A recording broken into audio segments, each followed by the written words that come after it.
Hello.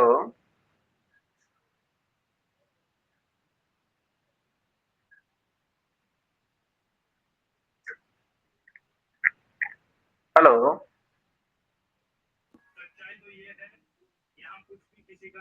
Sir, hmm. Good evening sir. Sir, मेरी आवाज आ रही है? हाँ। हाँ, आपकी आवाज आ रही है। आपको क्लियर है? मेरी ऑडियो वीडियो क्लियर है इधर? Yes ma'am, yes sir. हम्म।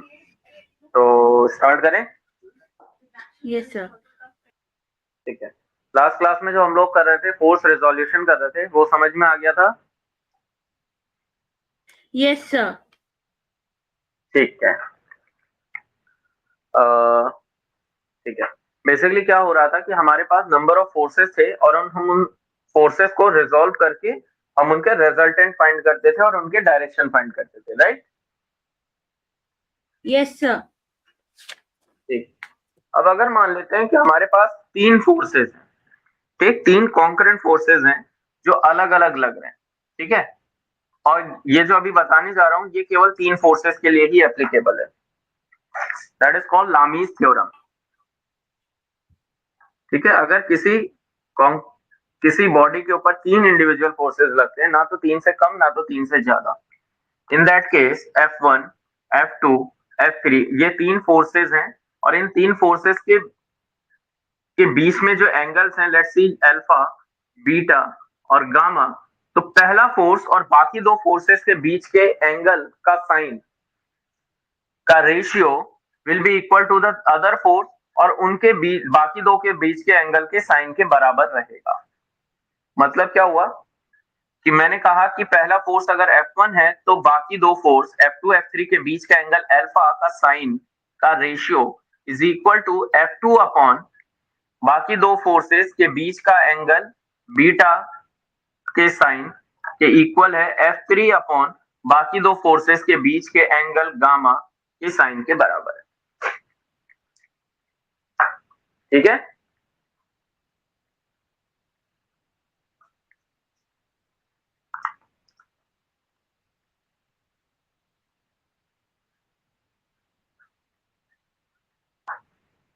ठीक है।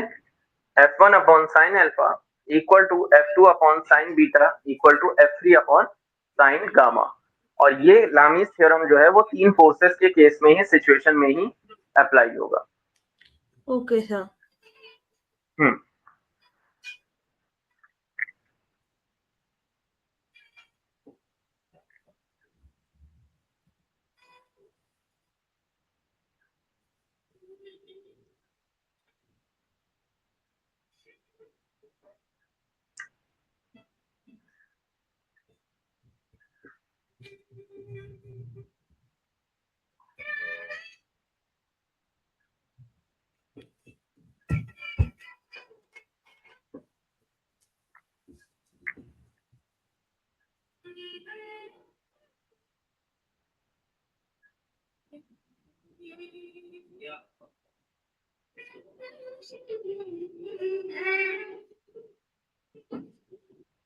हो गया?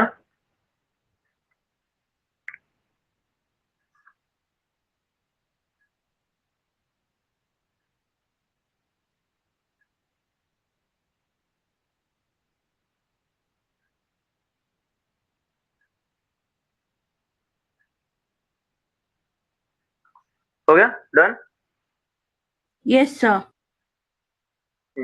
अब इसके ऊपर एक क्वेश्चन लेते हैं कि जैसे मान लो, फिर से रिपीट कर रहा हूं, जब तीन फोर्सेस एप्लीकेबल हो रहे हैं, अप्लाई हो रहे हैं, तभी हम लामीज थ्योरम को लगा रहे हैं। अगर तीन से ज्यादा होगा, चार पांच, तो हम रिजोल्यूशन ऑफ फोर्सेस से ही हम सॉल्व करेंगे। ठीक ओके है। सर। और इवन यहाँ पे भी हम क्या कर रहे हैं, यहाँ पे लामीज थ्योरम में आप इंडिविजुअल फोर्सेस को कैलकुलेट कर रहे हो। यहाँ पे हम ऐसा कोई रिजल्टेंट नहीं निकाल रहे हैं। ठीक है। Yes sir. बात समझ में आई? क्लियर है? अगर मान लो आपको क्वेश्चन दिया है कि एक कॉन्करेंट सिस्टम दिया हुआ है और आपसे कह रहा है फाइंड, ये आपको दिया हुआ है 120 न्यूटन, ये आपको दिया हुआ है 80 न्यूटन, और ये आपको दिया हुआ है 105 न्यूटन। ठीक है,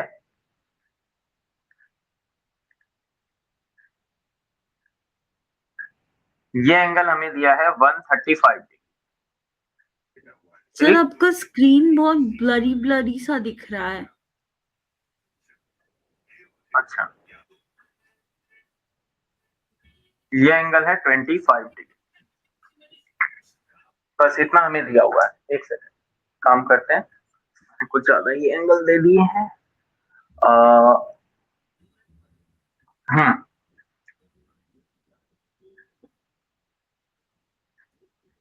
आपको F2 और F3 फाइंड करना है। Find the force F2 and F3। अभी दिख रहा है आपको क्लियर?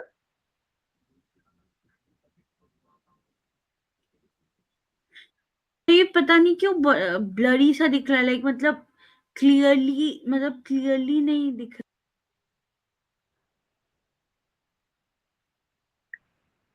अभी सर ये पता नहीं, एंगल्स ढंग से दिख ही नहीं रहे हैं। F2 लिखा है, शायद F3 और ये F2 F2 लिखा हुआ है, ये F3 लिखा हुआ है। सर वो कितना लिखा हुआ है सर, जो तीसरा फोर्स है? ये 120 न्यूटन है।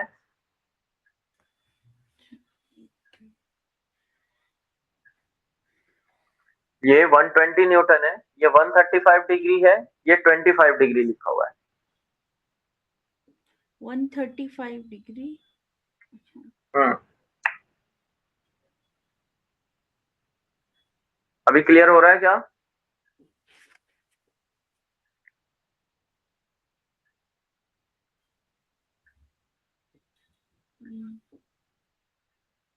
Yes sir.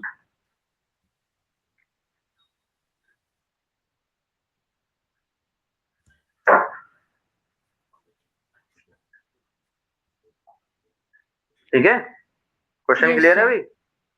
यस हम्म सर। सर ये हम्म 135 और वो 25 डिग्री है सर। हाँ, 25 डिग्री तो आपको एक कॉमन जो रेफरेंस है, हाँ। एफ एक्सिस से ये यस एंगल सर। दिया हुआ है बस।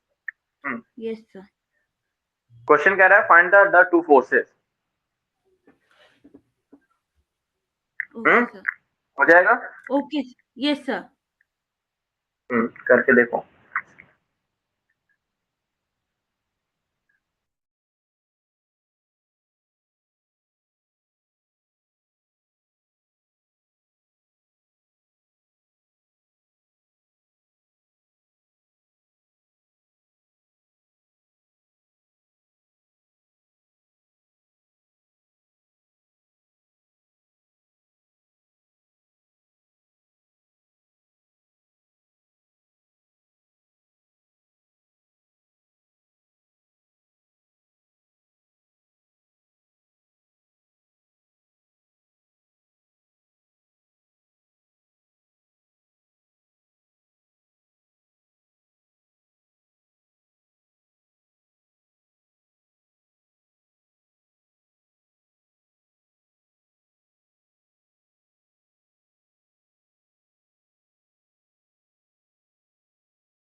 सर आंसर आ गया दोनों का।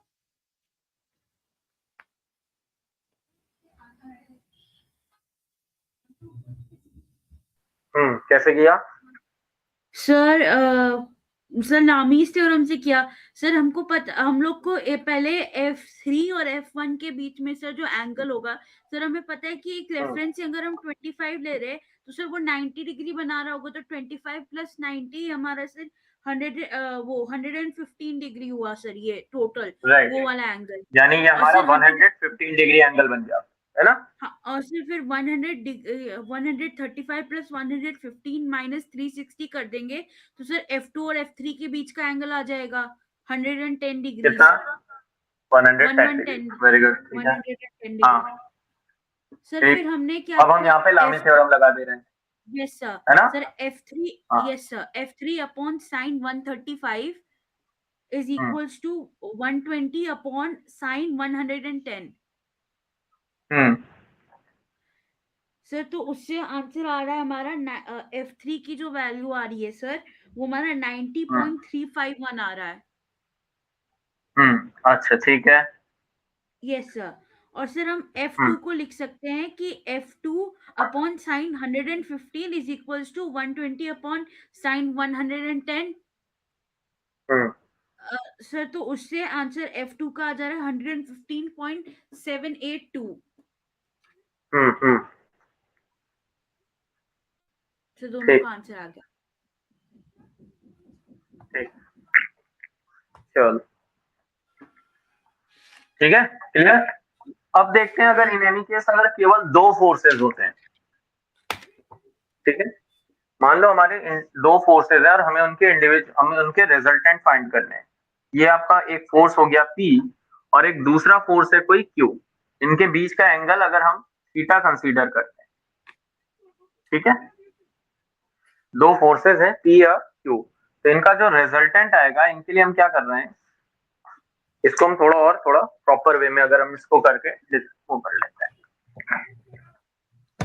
लेट्स सी, ये हमारा है P फोर्स और ये एक दूसरा फोर्स हो गया विच इज Q, और हमें जानना है कि इनका जो रिजल्टेंट होगा वो रिजल्टेंट क्या होगा, ठीक है।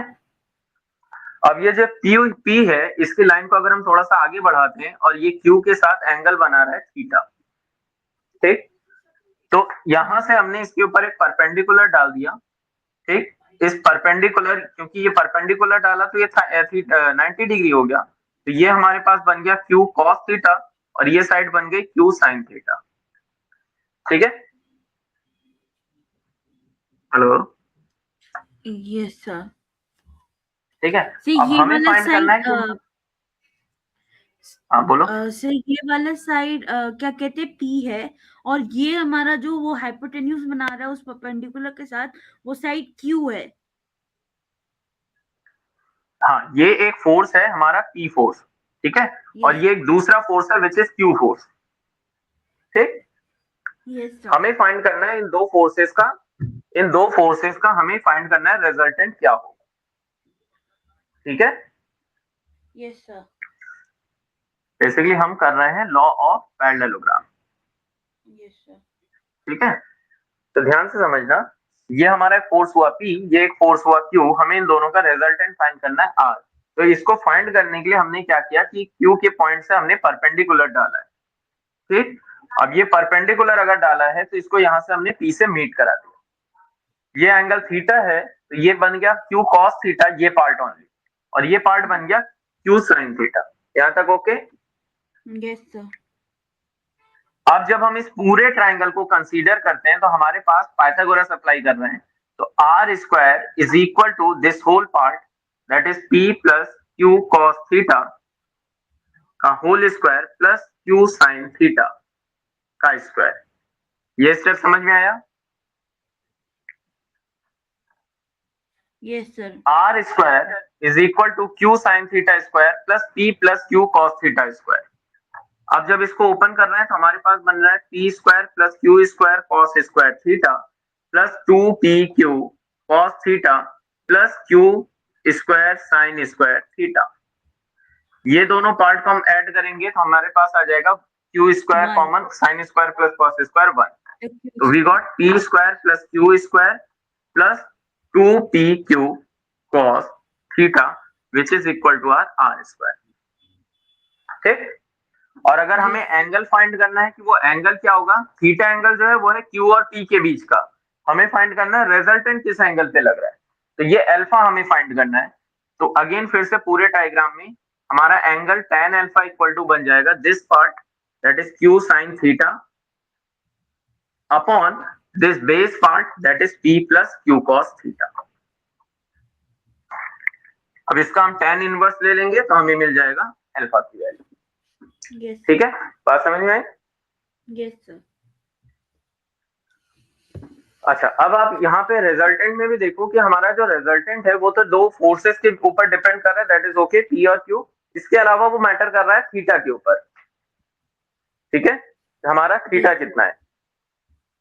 अब ये जो थीटा है, अगर ये थीटा की वैल्यू 0 डिग्री हो गई तो दैट मीन्स कॉस 0 की वैल्यू 1, तो आपको मिल जाता है P square plus Q square plus 2pq, that means P plus Q का होल स्क्वायर। बात समझ में आई? यस सर है ना, p प्लस क्यू का होल स्क्वायर, यानी कि r equal to P plus Q. यानी सीधी सीधी बात है, आप कह रहे हो कि ये थीटा 0 है, यानी वो इसी इनलाइन हो गया ना, p और q दोनों एक ही लाइन में आ गए। ठीक है,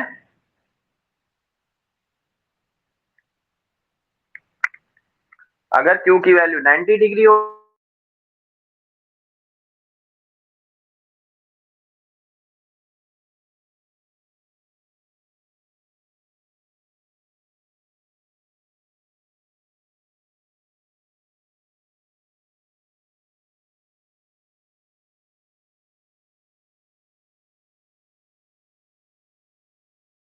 hello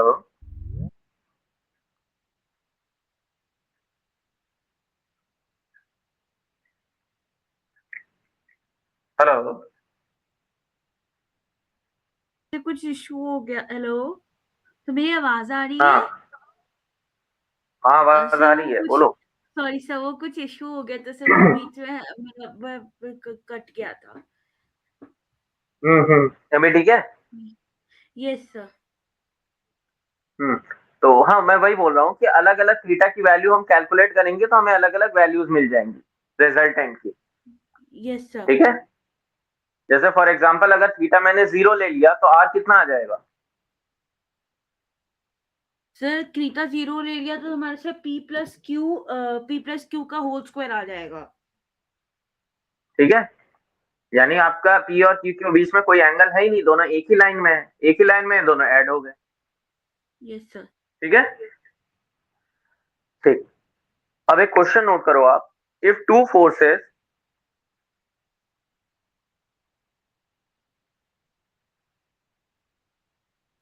if two forces 60 Newton and 80 Newton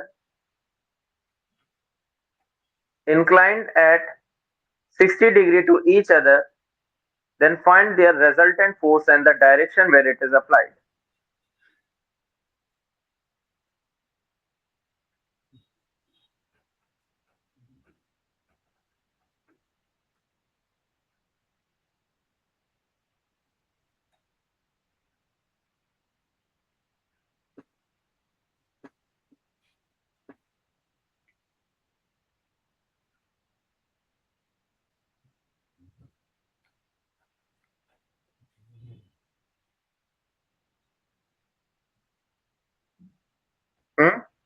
Question clear?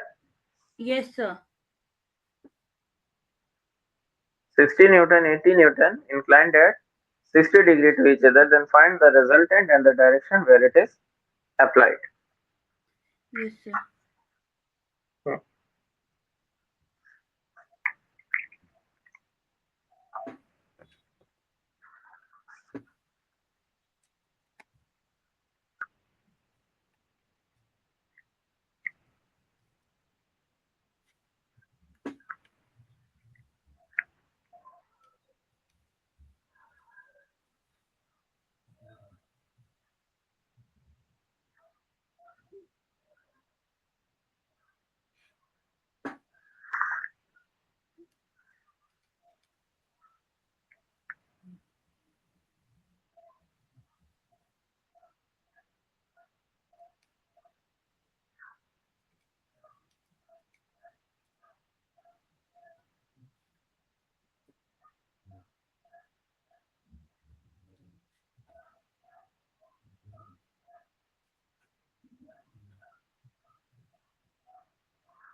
हो गया? Yes sir. सर क्या आ इसका रहा है? आंसर सर रिजल्टेंट का आंसर तो 121.65 आ रहा है हम्म। और तो सर समस्या क्या अल्फा है? नहीं सर, इसका अल्फा का आंसर बहुत छोटा आ रहा है। होने दो, क्या प्रॉब्लम है? सर इसका अल्फा का आंसर 0.472 डिग्री आ रहा है। आपने Q sine theta upon P plus Q cos theta में ही रखा है ना? Yes sir. सर क्यू यहाँ पे तो पी आपके हमारा पास बोलो बोलो। सर यहाँ पे पी क्या हम 60 को कंसिडर करेंगे? पी हमारा 60 है, क्यू हमारा 80 है। ओ ओ ओ ओ ओ ओ गड़बड़ हो गया, गलत कर दिया। नहीं नहीं नहीं नहीं नहीं नहीं 80 साइन इसका 60 answer degree upon sir 60 plus sir 80 इसका cos 60 answer degree. Sorry sir, इसका आंसर 0.69 डिग्री आ रहा है, मतलब तो वो तो अप्रोक्सीमेटली। tan अल्फा आ रहा होगा ना? हाँ अच्छा, हाँ सॉरी टैन है, हाँ टैन अल्फा आ रहा है। सॉरी सॉरी सॉरी हम्म। सॉरी।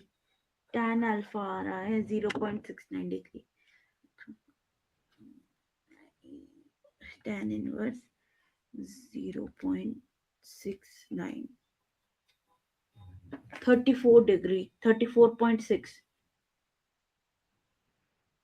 ठीक है, क्लियर है? Yes sir. अच्छा, नेक्स्ट क्वेश्चन एक है कि what will be the angle between two forces What will with the be angle between two forces angle between two forces of same magnitude T same same magnitude P P and their resultant is 2P? and resultant is 2P? हम्म, हो गया। अच्छा, मतलब basically theta निकालना है इसमें। हम्म,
sir theta 0 degree आ रहा है।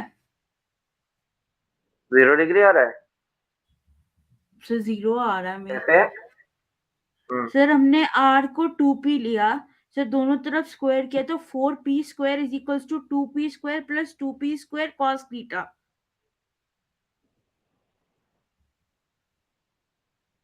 ठीक है, 2P सर स्क्वायर तो कॉमन हो गया, सर 2p स्क्वायर कॉमन हो गया और सर 2p से 1 4 प्लस कॉस थीटा। तो 2 is equals to 1 plus cos cos theta.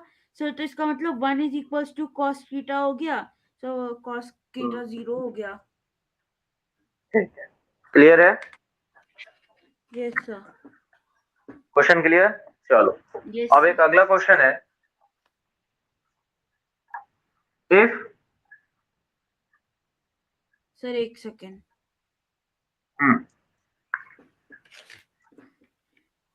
आपके अलग अलग फोर्सेस आपको दिए हुए हैं, इफ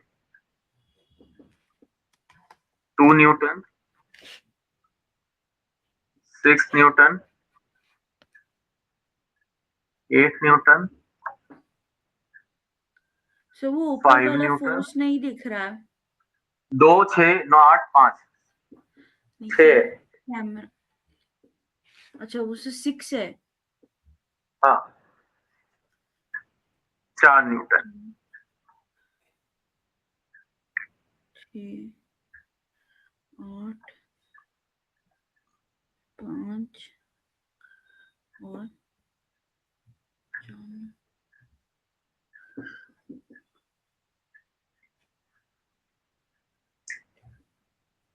ठीक है, find the resultant and the direction where it is applied.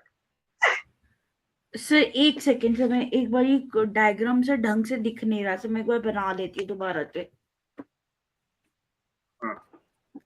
अभी क्लियर है? Yes sir. सर ये जो 2 न्यूटन के साथ जो वो रेफरेंस बना रहा है सर, वो 30 डिग्री है कि 50 डिग्री है? 30 30। और सर उसके नीचे वाला 45 डिग्री है ना? 40 40। अच्छा 40 डिग्री। और सर वो 6 और 8 न्यूटन के बीच में 60 डिग्री है। 6 और 8 के बीच में 60 डिग्री। Yes sir. और सर 6 और 2 के बीच में सर क्या सर वो निकालना है हमें। कौन सा 6 और 2? सर 6 न्यूटन और 2 न्यूटन के बीच में सर जो एंगल है। उसमें तो 90 दिखाया है ना मैंने। अच्छा 90। सर वो ढंग से। 6 और 2 के बीच में 90 है, 8 और 5 के बीच में भी 90 है। Yes sir okay sir. 5 और 4 के बीच में पता नहीं। Yes sir. हम्म।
हो गया? नहीं सर, सर अभी कर रही हूँ सर, हॉरिजॉन्टल फोर्सेस निकल गया सर, वर्टिकल फोर्सेस निकाल रही हूँ। अच्छा।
सर आंसर आ गया।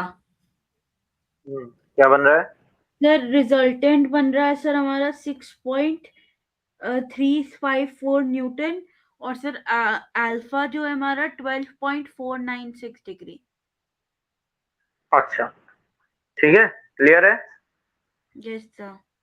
तीनों अलग अलग सिचुएशंस आपको समझ में आ गई। जब हमारे पास नंबर ऑफ फोर्सेस हैं तब तो हम रेजोल्यूशन ऑफ फोर्सेस यूज कर रहे हैं, ठीक है। यस। जब तीन फोर्सेस हैं तब लामीज थ्योरम लग रहा है, और जब दो फोर्सेस हैं लॉ ऑफ पैरेललोग्राम लग रहा है, ठीक है। कहने का सेंस ये है कि आप दो तीन चार कितने भी हो, रेजोल्यूशन फोर्स तो आप किसी में भी लगा सकते हो, लेकिन बाकी दोनों की आपकी कंडीशंस हैं, ठीक है। Yes sir. Clear? Sir resolution तो सर हम दो और एक, मतलब दो और तीन में भी लगा सकते हैं ना? हाँ बिल्कुल, दो, और वही कह रहा हूँ ना, रेजोल्यूशन फोर्स तो आप दो तीन चार पांच जितने भी हो उसमें भी लगा सकते हो, ठीक है। यस लेकिन सर। लामीज की पर्टिकुलर कंडीशन है कि वो तीन में ही लगेगा, वो एक में दो में यस। भी नहीं लगेगा और चार में भी नहीं लगेगा, यस सर। ठीक है। और इसी तरह यस से लॉ सर। ऑफ पैरेललोग्राम भी है, वो दो पे ही वर्क करेगा, तीन पे भी नहीं करना है, यस। Yes sir. ठीक। यहाँ तक सब ओके, क्लियर? Yes sir. चलो ठीक है। नेक्स्ट क्लास में हम इसके आगे अब चीजें चलेंगे, मोमेंट कैलकुलेट करेंगे, और वहां से फिर आगे की और भी टॉपिक को टच करेंगे, ठीक है। Okay sir. Okay sir. Okay. Okay.